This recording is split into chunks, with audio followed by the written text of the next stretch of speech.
Louisiana, Mr. Johnson. Thank you, Mr. Chairman. Director Wray, this is no time to mince words. The American people have lost faith in the FBI.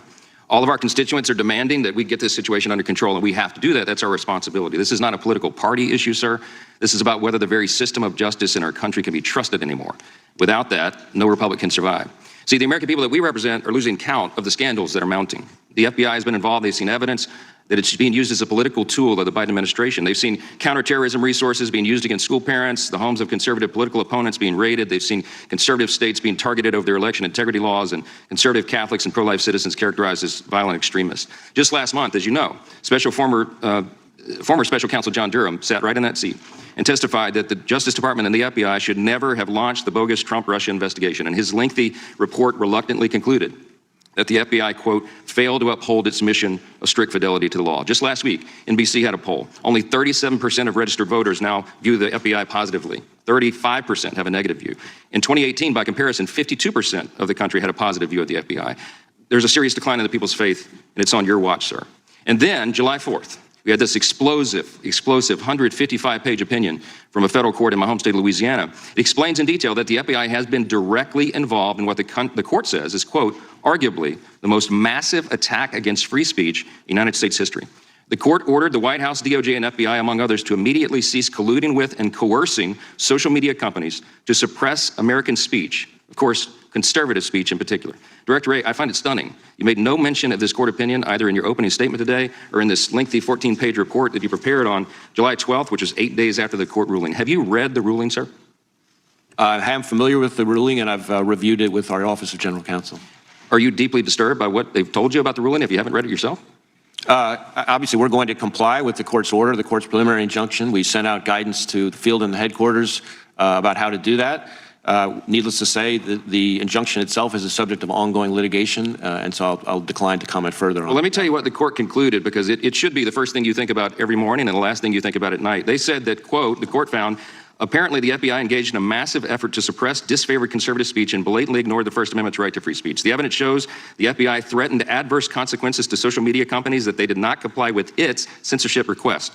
The court found that, quote, this seemingly unrelenting pressure by the FBI and the other defendants had the intended result of suppressing millions of protected free speech postings by American citizens. As a result, the court states, for example, millions of citizens did not hear about the Hunter Biden laptop story prior to the November 3rd, 2020 election.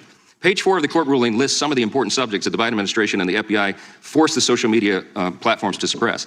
The evidence shows your agency, the people that directly report to you, suppressed conservative-leaning free speech about topics like the laptop, the lab leak theory of COVID-19's origin, the effectiveness of masks and COVID-19 lockdowns and vaccines, speech about election integrity in the 2020 presidential election, security of voting by mail, even parody about the president himself, negative posts about the economy. The FBI made the social media platforms pull that information off the internet if it came from conservative sources. They did this under the guise that it was disinformation. Can you define what disinformation is? What I can tell you is that our focus is not on disinformation, broadly speaking. Well, wait a minute. Yes, it is. Wait a minute. Can I answer the question? You can in a minute. Your star witness said in the litigation, Elvis Chan, who's in charge of this, said they do it on the basis of disinformation. We need a definition of what that is. Our focus is on malign foreign disinformation, that is foreign hostile actors who engage in covert efforts to abuse our social media platforms, which is something that is not seriously in dispute. I have to stop you for time. That's not accurate. You need to read this court opinion because you're in charge of enforcing it. The court has found that, and Elvis Chan testified under oath in charge of this for you. He said 50%. He had a 50% success rate in having alleged election disinformation taken down or censored. That wasn't just foreign adversaries, sir. That was American citizens. How do you answer for that? Well, first off, I'm not sure that's a correct characterization. Comes right out of the opinion. You should read it. Of his testimony. But what I would say is the FBI is not in the business of moderating content or causing any social media company to suppress or censor. That is not what the court has found. What I would also say is among the things that you listed off, I find ironic the reference to the lab leak theory. The idea that the FBI would somehow be involved in suppressing references to the lab leak theory is somewhat absurd when you consider the fact that the FBI was the only agency in the entire intelligence community to reach the assessment that it was more likely than not that was the explanation. But your agents pulled it off the internet, sir. That's what the evidence in the court has found. Isn't it true that to the 2020 election, Twitter had weekly meetings with not just the FBI, with DOJ, with DHS, with DNI to conduct this unconstitutional censorship by surrogate? We know that because the Twitter files, correct? Correct. And it was not just meetings, not just censorship of stories like the Hunter Biden laptop story. We also now know that the FBI paid Twitter over $3.4 million of taxpayer funds to censor these stories before the 2020 election. Is that correct? That money was paid. Twitter confirmed that. And the Twitter files are just the tip of the iceberg because there's so much more. There was a corrupt revolving door at the highest levels between the FBI and Twitter.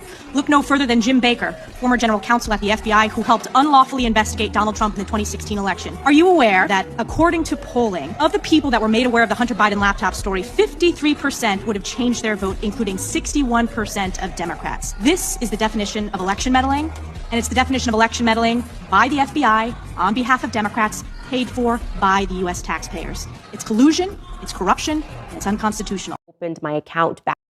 And More debatable hold on a bunch of facts. period of COVID. Take a listen. Just take some of the stuff around COVID earlier on in the pandemic, where there were, real health implications, but there hadn't been time to fully vet a bunch of the scientific assumptions. And, unfortunately, I think a lot of the kind of establishment on that, kind of waffled on a bunch of facts and, asked for a bunch of things to be censored that in retrospect ended up being, more debatable or true. And that stuff is really tough, right? And really undermines trust in that. And this is a Fox News alert, and we're not overselling that. This actually is a blockbuster story. So the CEO of Facebook, Mark Zuckerberg, just went on the Joe Rogan podcast. And while speaking to Rogan, he admitted that Facebook censored the New York Post's accurate reporting on Hunter Biden's laptop, which of course we all knew, but that Facebook did that because the FBI intervened and told Facebook that that laptop was Russian disinformation. And of course, how would Zuckerberg know? They believe the FBI. Now, keep in mind, the FBI had Hunter Biden's laptop when they said that. They've had it since 2019. So when the FBI told Facebook that on the eve of a presidential election, they knew it was a lie. They interfered in the last presidential election. If ever there was an attack on democracy, it's the country's largest law enforcement agency weighing in a dishonest way 3 weeks before the voting begins. Here's a clip. There was a lot of attention on Twitter during the election because of the Hunter Biden laptop story. The New York Post. Had that too. Yeah, so you guys censored that as well? So we took a different path than Twitter. Basically the background here is the FBI, I think, basically came to us, some folks on our team, and was like, hey, just so you know, you should be on high alert. We thought that there was a lot of Russian propaganda in the 2016 election. We have it on notice that basically there's about to be some kind of dump of that's similar to that. So just be vigilant.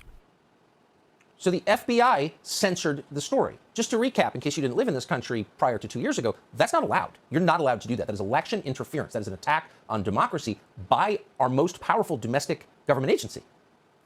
It's unbelievable. It defies belief. We actually put in a request to Facebook to see the communications from the FBI to Facebook. We have a right to see it, and we hope that they'll send them to us.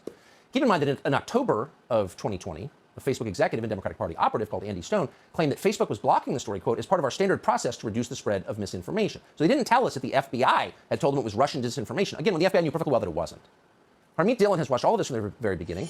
She's the country's premier civil rights lawyer, founder of the Center for American Liberty, joining us tonight. Harmeet, thanks for coming on. This seems like a blockbuster and a shocking story to me.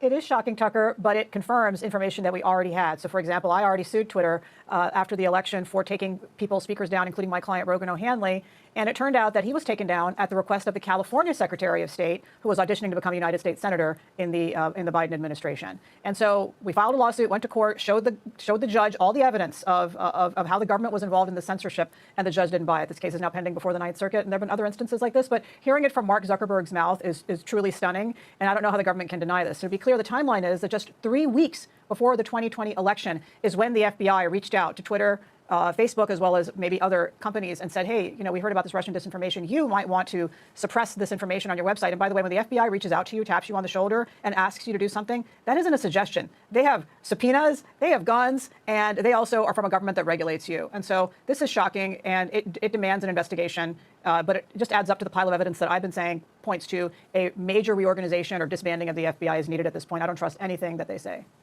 So just to be totally clear, from a legal perspective, the U.S. government is not allowed to use disinformation to encourage censorship for partisan ends. That's not allowed under the Constitution, correct? Okay. Tucker, it's a violation of the First Amendment for the government to engage in censorship, quite clearly. Yeah. And by the way, who needs Russian disinformation when we have our own? We have our own disinformation coming from the FBI and our own government. And this is not trivial just because it's being done to the other side. Anybody could control the FBI, or some forces can get in there and decide they don't like Joe Biden. Are they going to go out there and start spreading misinformation or suppressing information that's truthful about the Biden administration? I don't like that either. This cannot be allowed. We cannot let our law enforcement establishment do this, and we've seen it before. So this is not the country that we want to be living in, Tucker. No,